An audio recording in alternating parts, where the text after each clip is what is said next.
So just to explain what's going on here, I'm getting random buzzes from my controller here, and I'm checking to find out why the hell my fucking controller is buzzing on me. Because I've got random muscle spasms which are going to occur, and you may or may not be able to see the screen shaking every time that happens. This gives a little bit of a visual cue of when it happens.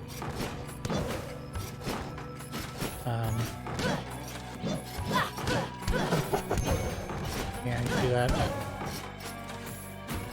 Hard to see on camera, but I can definitely feel it in the controller.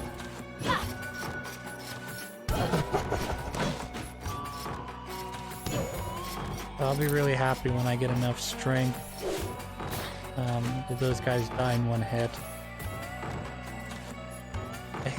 I don't mind this spike room. You kind of want to have double jump for this. And then you want to watch out for that as well. You're going to run into Mimic. That was an unfortunate press of the button. That was instead of pressing the X button, or even say the magic button, which is the D button for me, I chose to press one of the bumpers, which is dash. I think it's just me getting used to the controls again. It's been such a long time. Sometimes you gotta relearn, you know, a long lost ability that you thought you kept it. It's still there somewhere in the back of your mind. You haven't used it, so 10 years or so. Whatever.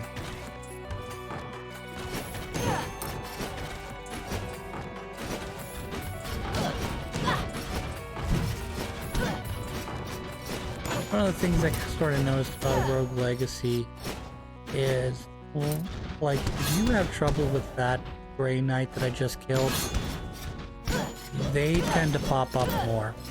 But when you start to kill too many of them, like, they stop spawning. For whatever reason, like, the game looks at it and goes, okay, he's having no trouble with the Grey Knights, let's just stop spawning them. Or we'll spawn, you know, one for every 10 Lance users you run into. So this is sort of surprising that I'm running into the Maya here. I guess it shouldn't be a surprise since I can go up as well. But we'll go back around the other way because I really don't want to traipse through the Maya. It's quick way to death. Oh, here's the boss arena. At mostly full health. I think I'll be at full health once I eat the chicken. Let's see here. Do we want to? Let's take on the boss here. This will be my first attempt at fighting this stupid thing in however long it's been since the last time I played this game. So one of the definitely things you want to not do, take damage. This corner area is obviously the easy place to hide. So they ingeniously put a thing there to make sure that you're not standing in the corner making this too easy. So it's not too bad of a first run. I can tell I'm not doing enough damage to him. But if I got really good at this, I'm sure I could do this at my current level. But I only have one more hit here. And that's it. So you saw the basic strategy here is, basic strategy is to, you know, obviously not get hit, but also to move around and, you know, avoid that big spirally thing mainly. That's the big one. Everything else can be usually easily avoided by jumping up or going down.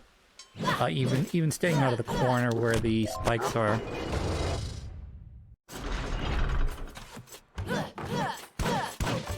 Well, I can't remember if I've done a dwarf or a dwarf person run yet. They suffer from the problem. There's also a gigantic version, gigantism, and they suffer from opposite problems. So a giant is easier to hit, but has longer range. Dwarf can get into different places that normal-sized characters can't get into. Yeah, I've already got a dwarf character. Never mind. I don't know what I'm talking about. But dwarf character can get into places that most other characters cannot get into. But the lack of range is sometimes a big pain because you really got to get up in their buttholes to deal damage. And I clearly don't have the ability to do knockback with this character. Yeah, I'm not going that way. At least not right now. So, let's see here. This is the dagger one again that I stink at. I probably will do actually worse this time.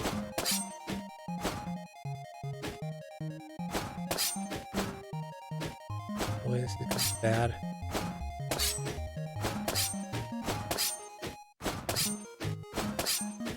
I'm gonna drain all of these. Okay, I finally got one. That's it. 10 coins. Good job, Chris.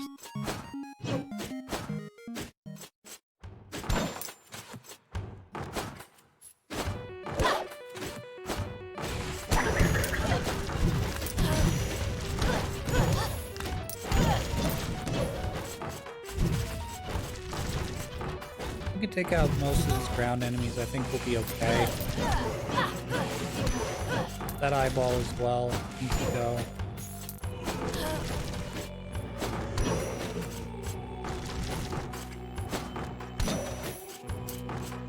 Should be able to do this room.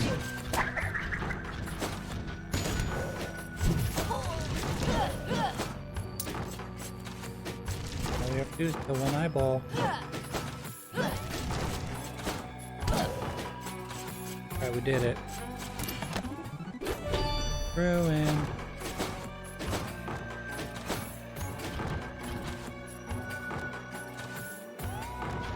So this room is very doable, but the guys that I would have to fight using my magic would make this not possible. I died anyway, so it doesn't matter.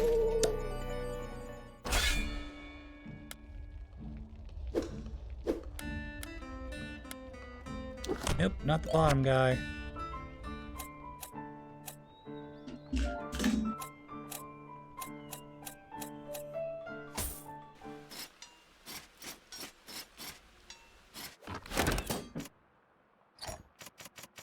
Right, so we got the Siphon Rune, which allows us to do mana drain.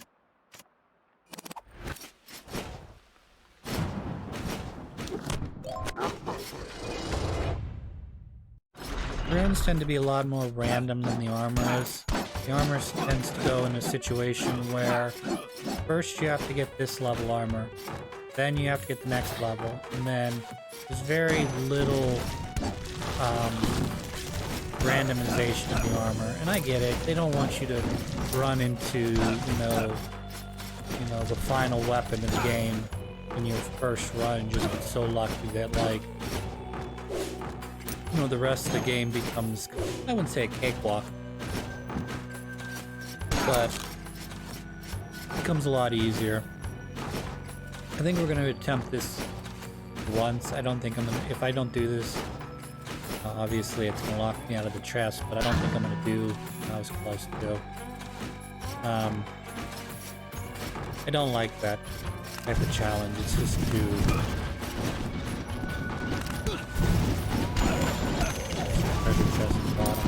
This is definitely one of those rooms you would avoid, particularly if you wanted to do a big run. I guess the axe does make this more doable, but like, there's just sort of a ridiculous amount of guys here. There's a whole nother level down there of, you know, boxes that shoot.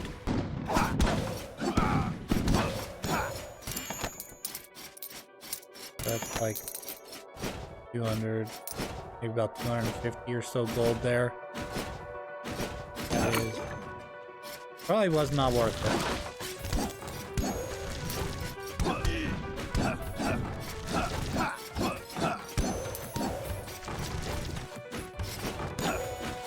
believe my character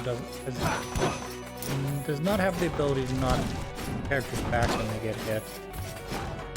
It's one of those debuffs that I can't stand.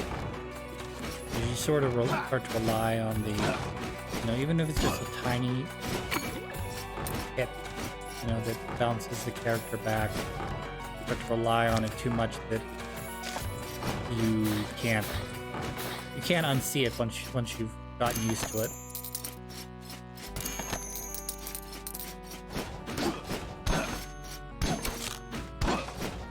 Up 1,000 here. Let's go deeper into the dungeon, see if we can't regain some of our health. Pretty good. Okay, so this is the forest. This would be the next area I would go to.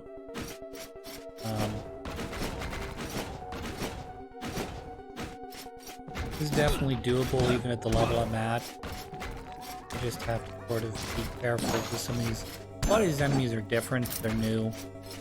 Newer. The slime, for instance, splits in half.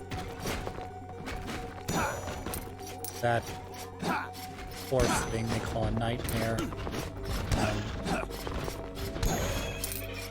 I want to say it runs all the way across the path and then comes back, but that's not always true. Sometimes it'll go back and forth for what seems like no reason.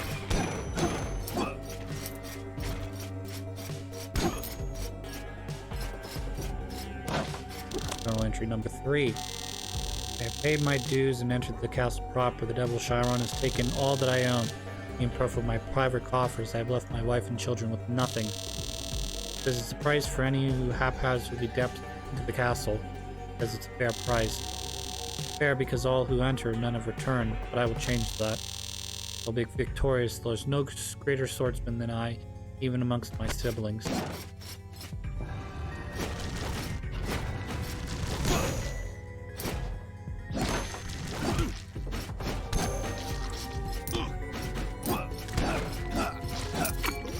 Is not going to last much longer for me, I don't think. For those guys, you have to hit them from the back. You can hit them from the front, but you do a lot less damage.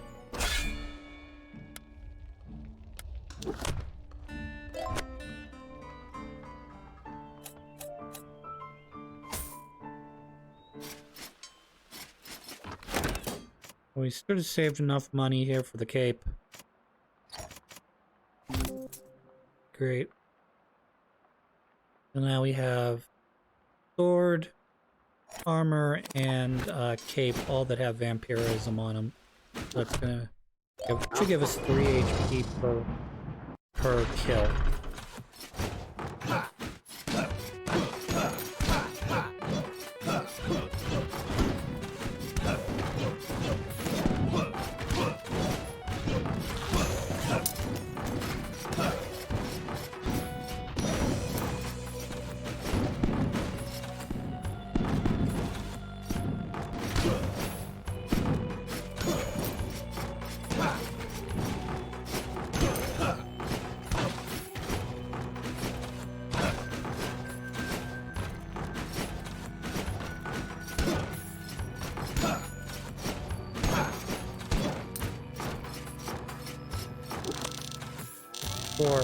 Everything about this castle is off. I can't seem to keep track of my headings. There's no sun or stars to guide me. I find myself backtracking constantly. I must painstakingly map out my progress, lest I go in circles. The map I pilfered off of the corpse of other adventurers are breathtakingly inaccurate, almost as if they were describing a different castle altogether. Perhaps this place does something to the mind, or the stones truly are shifting beneath my feet.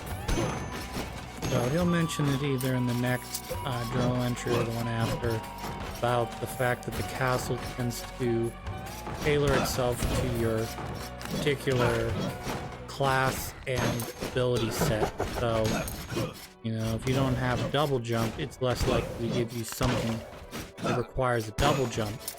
But if you have like double jump stacked multiple times, it may give you a challenge that requires you to jump 3 or 4 times in a row without, any other sort of help.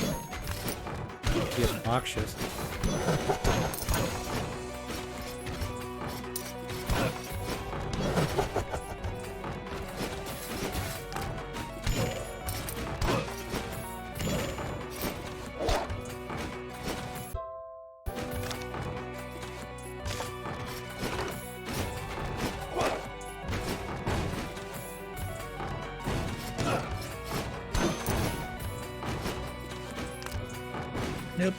That's a big note. You guys are a little bit beyond me right now in terms of level.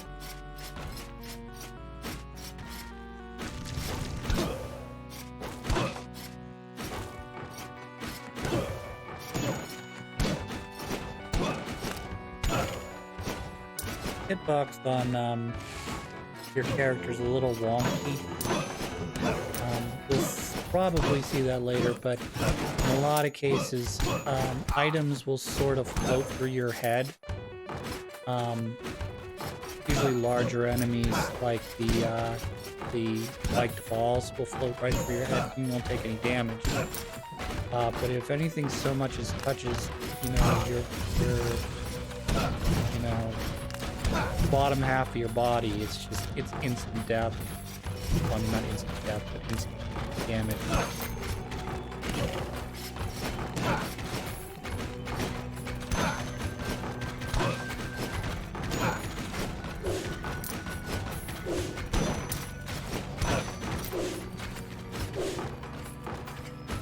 So if I was a dwarf, I could get in here. I'm not, so I can't get in there. Way to get that. This is one of those fuck you rooms where not only do they put spikes on both sides, but they turn the platform you need to stand on up 90 degrees, so it makes it much more difficult to get up. Luckily I have the double jump. Oh, I died. Great. Double jump makes that room a little bit more easy, but there's a couple fuck you rooms in this game where you start at the top and it either drops you straight down to the bottom, or it gives you the option of making that choice, and then maybe there's something down at the bottom of this, and maybe it's just full of spikes. You have to go down and see.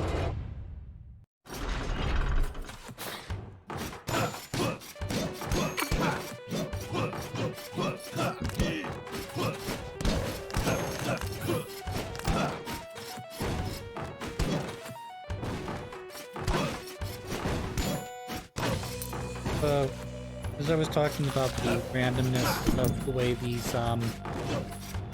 that's a leveled up guy. The randomness of the castle. The randomness is set as soon as you enter the castle. So if I were to somehow change my loadout, which I don't believe you can do, but you can certainly change your weapon or get additional things added on to your weapon. Additional abilities, perks, what have you. The game does not suddenly take into account that you've gone from having an axe to, say, a dagger. I'm going to run out of MP here in a second.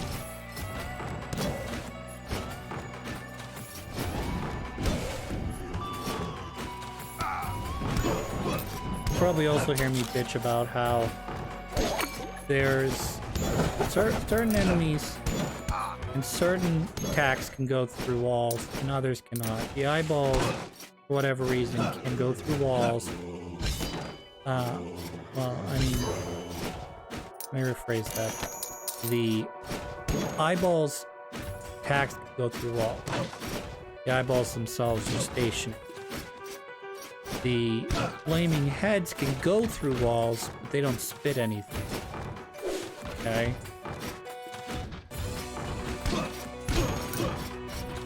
These guys are stuck to the ground, so if they fall on spikes, they will die. These guys don't ever go to the ground, so they're not affected by that, but depending on where they're shooting their spell from, they may be able to shoot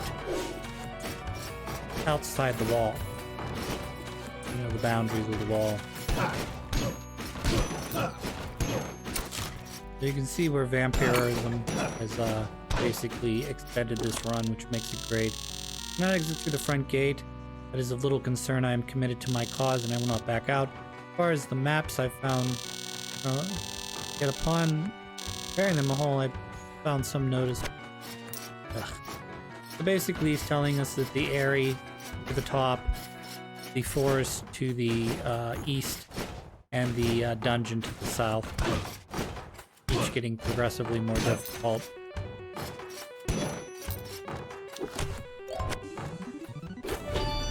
Helios Blessing.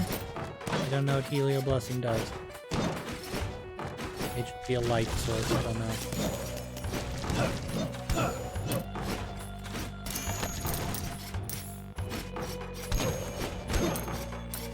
That's what makes vampirism so great, or that's why I like it the most, is the fact that it helps to extend these early runs. So instead of me, the vampire, I'm up to 4 HP for every kill, which is great. Stacked with ruins, it can be, I believe, upwards of 10 HP per kill. It would be super broken, but the runes, like I said, are a little bit harder to get. They're randomized. So it's harder to get, say, a set of the vampire runes or the siphon rune.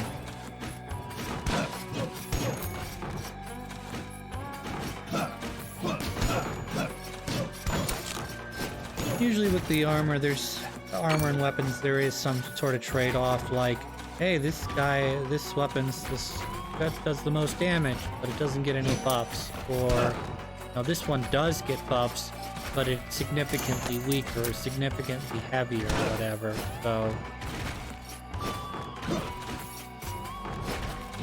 there, not there. Looks like there's none of these pictures. Nope, none of the pictures are alive. I thought at least half of them would be. Treasure chest up here. We're going to cheat this guy out by staying below him. Can't get me here.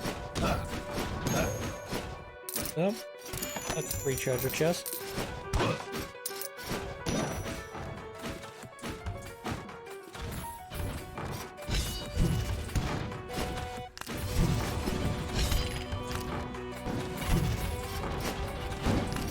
Mana now.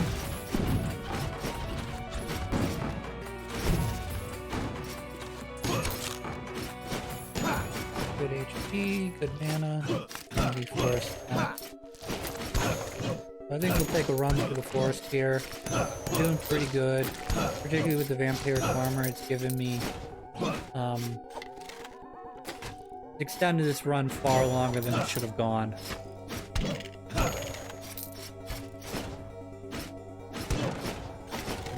The guys here are more difficult, both in health as well as, you know, the skeleton guys. They shoot their bow and arrows, not just these guys. I think are a little easier. I hate those guys though.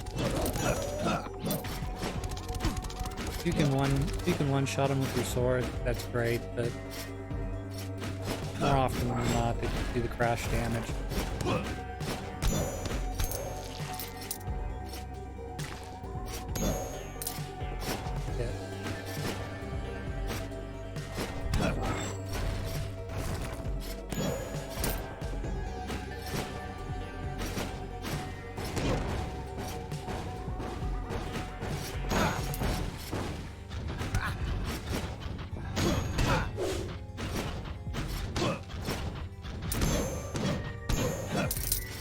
That's how you take those guys out. It prevents you from getting knocked back. In addition, you do more damage. Should be able to get up here without dying, I think.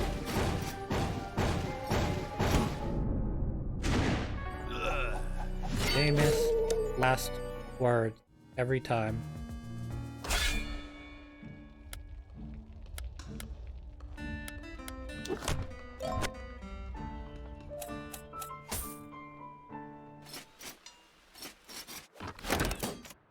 And I think we're going to upgrade our armor here, and then we'll call this an episode.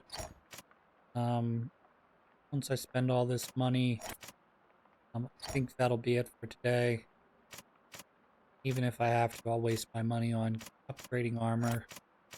Just so that I don't give Charon all of my money.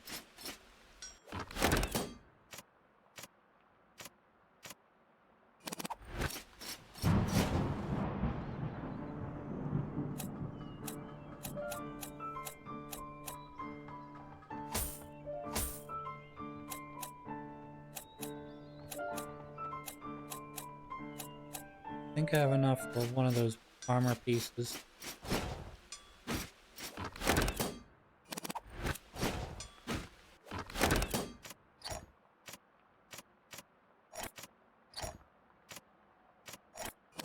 No, it doesn't look like I do. Alright, well, next time we come back, we're going to, attack the castle again. I'll talk to you guys later.